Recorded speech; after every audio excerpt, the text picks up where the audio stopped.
Paola Pavón, prefecta de la provincia de Pichincha, prefecto Alessandro Tonegro, soy pequeña, Pavel Muñoz, alcalde del Distrito Metropolitano de Quito,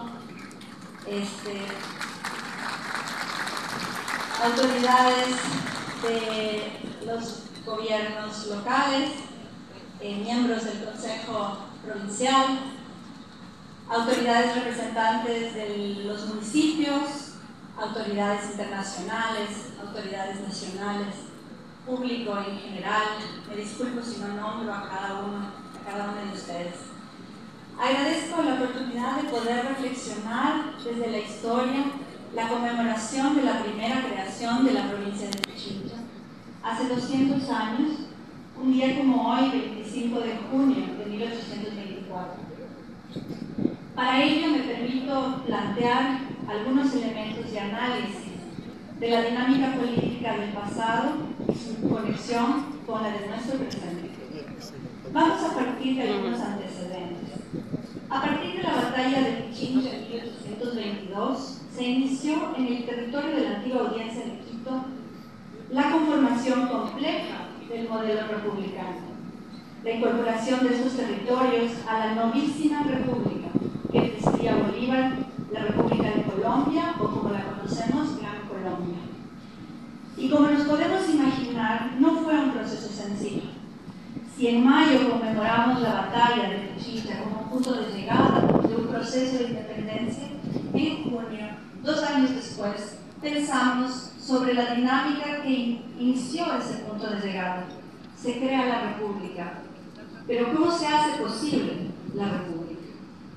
La formación de Estados-naciones implica el tejido de relaciones materiales, creación de cargos, pago de funcionarios, habilitación de lugares de recaudación, ejércitos y también herramientas simbólicas, construcción de discursos, de representaciones comunes, solidaridades y sobre todo legitimidad, que permitieran que un territorio y su población decida crear una comunidad política de la que se sienta parte, en la que quieran participar, en la que peleen por participar.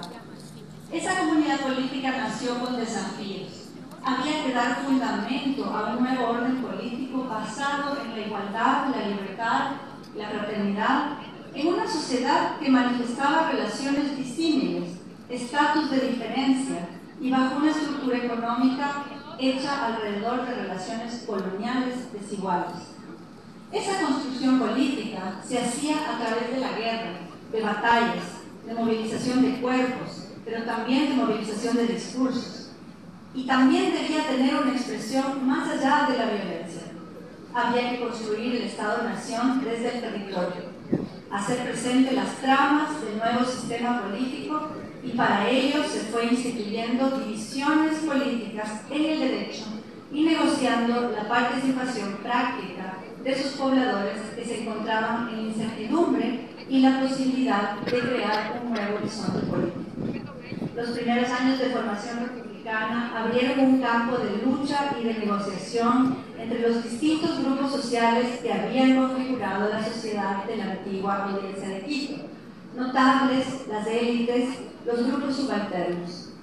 La posibilidad de la nueva formación política abría la expectativa de la acción.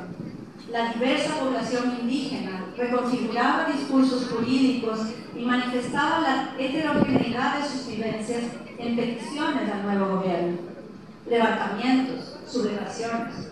La población afrodescendiente había encontrado en el ejercicio de la guerra la posibilidad de la libertad, y ya en el Congreso de Cúcuta, en 1821, se había declarado la libertad de vientres y se organizaba lentamente el camino a la manumisión y abolición de la esclavitud. Sin embargo, la formación cotidiana del Estado-Nación presentaba el gran problema de la soberanía, de los poderes, del poder.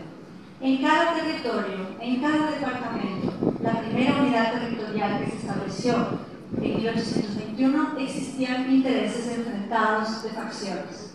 En lo que hoy es Ecuador, las tres ciudades principales, Quito, Guayaquil y Cuenca, presentaban formas de soberanía local que comenzaron a conflictuar con la soberanía nacional en construcción.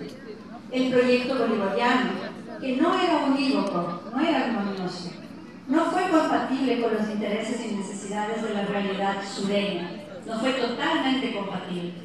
Quienes estamos estudiando esta época reconocemos que la tensión entre el poder local y el poder nacional en formación, que se dio en todo el territorio de la Gran Colombia, puso en el tapete la conformación conflictiva y negociada de las particularidades de cada espacio político. Los municipios de cada cantón, de cada departamento, manifestaron el uso de su soberanía local para la construcción de lo nacional. Negociaron con las autoridades nacionales colombianas la creación de cortes, por ejemplo, el mantenimiento de rentas propias, que se habían eliminado por leyes generales, la designación de autoridades, etc. En ese marco de tensiones, en 1824, el Senado y la Cámara de Representantes emitió la Ley de División Territorial que dividió el territorio en 12 departamentos, provincias y cantones. Los departamentos de la SOAI con 3 provincias, Guayaquil con 2 provincias y Ecuador correspondían al Distrito del Sur. El departamento llamado el Ecuador, con su capital Quito, tuvo 3 provincias, Pichincha, Chimborazo e Imbabura. Se ratificaron los cantones de Quito, Machachi, Latacunga, Iquitos y Esmeraldas como parte de la provincia de Pichincha. ¿Cuál era la intención de esa división? La división se realizó para poder llevar adelante el sistema de representación de elecciones y para dar sentido jurídico al territorio. Por un lado, refleja la cesión frente a las continuas peticiones de los habitantes de tener espacios de administración y por otro, como una forma de legitimar nuevas posibilidades de cargos que rompieran los círculos cerrados de reproducción del poder que había en cada localidad. Ese diseño jurisdiccional marcaba nuevas reglas de juego, demarcaba un campo para la política. Entonces, preguntémonos, ¿qué es una provincia? Podemos tratar de respondernos con los miembros que están cerca nuestro. Pensemos, ¿qué es una provincia? ¿Qué implicó y qué implica la división territorial, la territorialización del poder nacional? La provincia es la expresión de la tensión, del conflicto y de la negociación de los poderes territoriales locales en el marco de la conformación política de una nación. Es la expresión de la necesidad de redistribución de los recursos, de la presencia del Estado, más allá del control o el uso de la violencia. Es la posibilidad de la representación en la elección de representantes. Más que una división, líneas en un mapa, la división política es jurisdicción. Es la posibilidad de decir el derecho, practicar la política y hacer visibles los lazos políticos de la nación. La provincialización de este territorio, que como escucharon, tenía una división horizontal, que abarcaba conexiones jurisdiccionales que ya no son parte de la provincia hoy, no implicó inmediatamente una transformación en la generación de nuevas autoridades, porque se siguieron articulando las agencias del intendente, del municipio y de las diversas autoridades que administraban el poder de los territorios. Sin embargo, hoy pensar en la ley nos permite poner en mente como ciudadanos y ciudadanas de una nación cómo las divisiones administrativas se vuelven espacios de disputa, de acción política constante, colectiva, de tensión para la correcta redistribución de los recursos, para la ampliación constante de los derechos y garantías de la representación.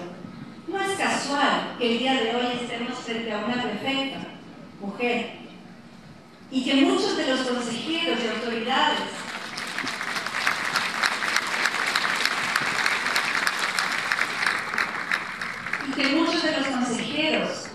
provinciales, de las autoridades nacionales, pertenezcan a pueblos y nacionalidades. Grupos sociales que hace 200 años actuaban políticamente desde la subalternidad.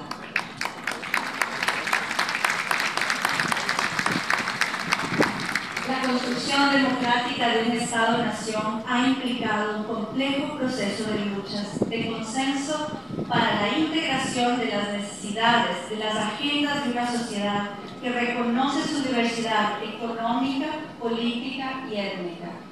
Que la conmemoración de este proceso, la reflexión de los momentos originarios de esta formación de la República, nos ponga en alerta de la necesidad continua de la participación ciudadana, de la construcción de la soberanía nacional como la suma de las soberanías locales y que exija a quienes hablan por el Estado, al gobierno nacional, el cumplimiento de los compromisos políticos, de los consensos, que permita la construcción de una comunidad política equitativa y que garantice los derechos de quienes pertenecemos a ella, trabajamos por y en ella, en fin, que la construimos. Muchas gracias.